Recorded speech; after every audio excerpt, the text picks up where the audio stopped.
Yeah, Kyle Espinola here on the toast. We got Jason Troost here, Mr. Troost.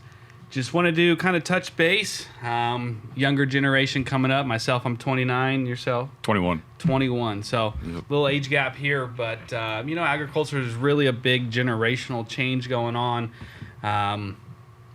Myself started in ag, I'd say, as a kid, but really kind of changed visions. I'd say a couple of years ago, you always wanted, as a kid growing up, Portuguese on a Portuguese dairy, I always wanted to be a dairyman. Man, I love the aspect of carrying 5-gallon buckets and feeding calves and baling hay and, running through the milk barn as a kid, and that's what I inspired to. But as ag kind of changed, our generations kind of changed, technology took over the almond industry, kind of where we live and all that.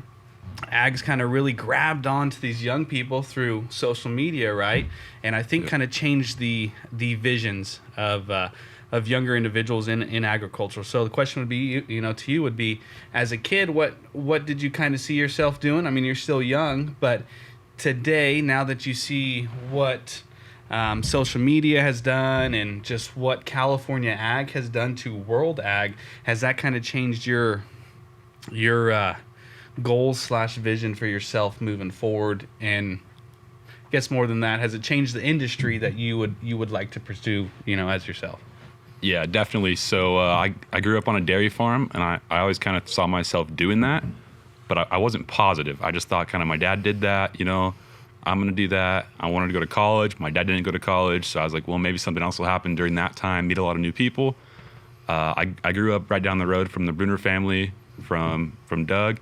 I never really knew Doug, 'cause he's a little bit older than me, but my older brother, he's 7 years ahead of me. He kind of was always in touch with Doug, and this last spring, Doug contacted me, asked me if I wanted to be an intern for DCB farming, and I kind of always dreamed about it, basically, because I'd seen, about the Ag Center and then Caddyshack starting up, Tree Barber, DCB, all this stuff, and it really took off pretty good. And I was like, man, it'd be pretty cool to be a part of that. But I was like, that's probably too far out there for me. I probably won't ever get a chance to do that. So I was visiting my grandma actually in Arizona back in the spring, and I got a text from Doug about doing an internship, and I was like, oh yeah, that's pretty cool. I got to do this. So yeah, I'd planned on working on the dairy this summer, but after that, I said, you know what, that's what I'm doing, and I learned a lot since then. I never really grew up on the farming side of things. We always had custom farming for our land that we have in Chowchilla, and I just told Doug, I said, I don't know anything, but I want to learn everything I can. So with Doug and Josh Bonds, and then a couple other guys from different companies I've been able to get involved with, they put me in touch with Century Irrigation. I got to work with Richie Maderos a little bit, shadow him, and now I actually go through him for ordering almost all of the water treatment supplies that we use for DCB farming. And yeah, it's pretty cool. So DCB, covers a pretty broad spectrum, and even kind of where you're based out, right?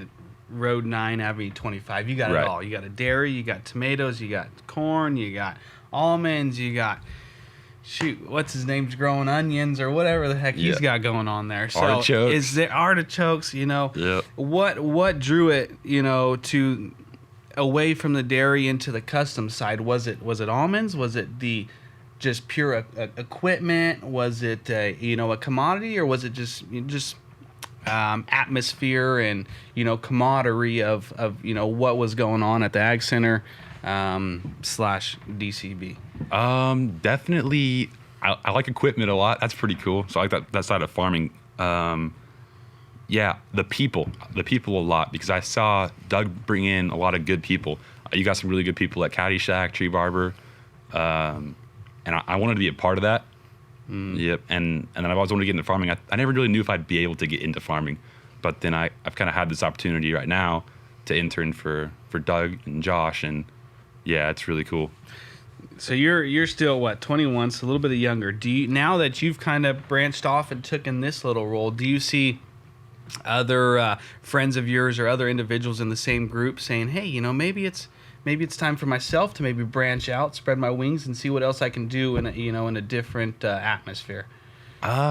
a lot of my close friends, they're still going the dairy route. They grew up dairy, and they're doing that. I got some other friends that are going into marketing from dairy families. That's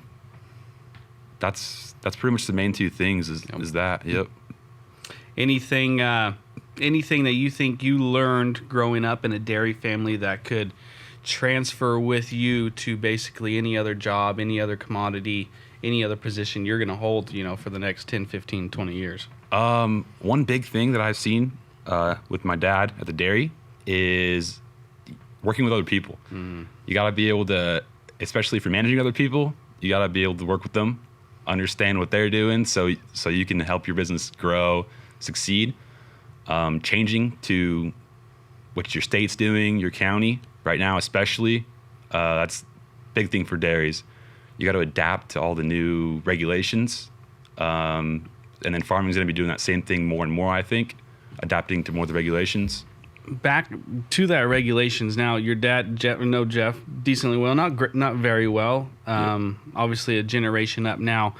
Like Doug spoke a little bit earlier about computers, and we've had WLS talking about regulations and stuff. Do you see now that you're obviously the next generation, the younger generation through your dad, with all these restrictions and stuff going on? Do you see yourself and your brothers kind of taking care of some of that stuff as maybe, because not necessarily that he's getting too old, but that he's not getting too old, but just that computers and technology might be a little bit easier for you guys to handle as opposed to him? Do you guys kind of relieve some of his roles there? Yeah, I'd say so. My brother Johnny especially, he's running the dairy with my dad, and when he was in high school, smartphones were out. My dad was in his 40s when smartphones came out, so he wasn't used to it. And whereas Johnny's kind of been, I guess, raised with technology, so he's way more advanced. No offense to my father, but he's way more advanced in using it. So, and now with the dairy, every cow's got a computer chip in their ear, and everything's electronic. Also, they've got collars. I've seen that. What do those collars read? The collars, they'll read if the cow's standing up, laying down, eating. It can tell when it's eating. It can tell when it's drinking water, and it tells you everything. And it all goes back to the computer at the office, and there's some color coding in there, some numbers. And if a certain cow, if it notices that it hasn't ate very much that day or that week, it'll send a code. Like maybe that number will be red, and it'll send a notification that, check on this cow. It's not doing within the right ranges of the certain amount of things during the day. With technology, I think there's the older generation, not older generation, but individuals think, shoot, technology's coming, this is going to take away from jobs. Do you see now with things as callers, as stuff like that, do you see that it's taken away jobs from people on your guys' dairy, or has it just increased efficiencies? So that's a very good question. Yeah, I would definitely say that the number of employees we have has not decreased, but the efficiency has increased tremendously.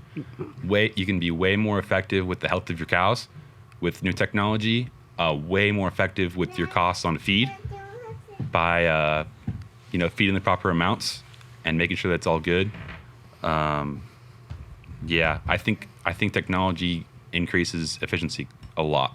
Yeah, so that's one of the misconceptions, right? Technology is a substitute for labor, but in all reality, it's really just a additive to labor to help everybody increase and work a little bit better. So, yep.